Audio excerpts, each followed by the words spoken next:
जय श्री श्याम प्रेमी जनों, बोलिए श्री कृष्ण भगवान की जय। आज हम माघ मास के महात्म्य का 5वां अध्याय सुनने जा रहे हैं, सो ध्यान से सुनो।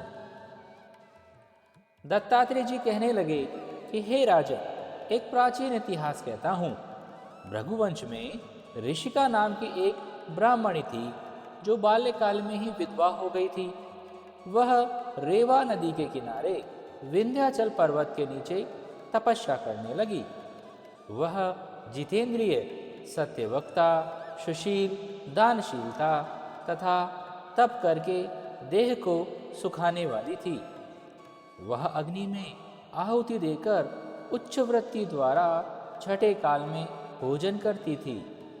वह वल्कल धारण करती थी और संतोष से अपना जीवन व्यतीत करती थी। उसने रेवा और कपिल नदी के संगम में 60 वर्ष तक माघ स्नान किया और फिर वहीं पर मृत्यु को प्राप्त हुई।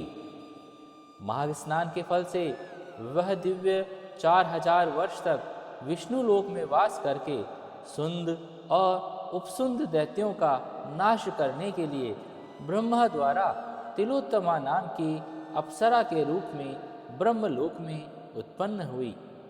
वह अत्यंत रूपवती, गान विद्या में अति प्रवीण, मुकुट कुंडल से शोभायमान थी। उसका रूप, यौवन, सौंदर्य देखकर ब्रह्मा भी चकित हो गए।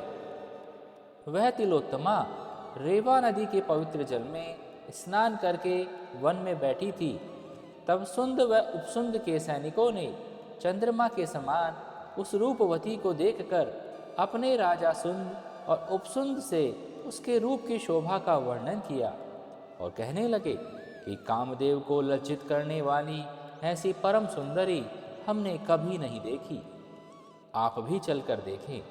तब वह दोनों मदिरा के पात्र रखकर वहां पर आए जहां पर वह सुंदरी बैठी हुई थी, और मदिरा के पान से विवल होकर, काम क्रीड़ा से प्रेरित होकर दोनों ही आपस में उस स्त्री रत्न को प्राप्त करने के लिए विवाद में फंस गए और फिर आपस में युद्ध करते हुए वहीं समाप्त हो गए।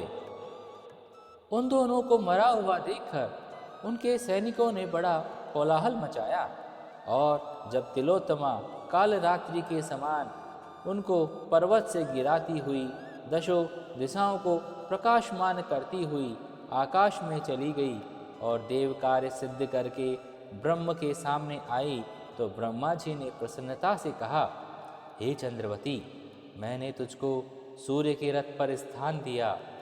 जब तक आकाश में सूर्य स्थित है, नाना प्रकार के भोगों को भोगो।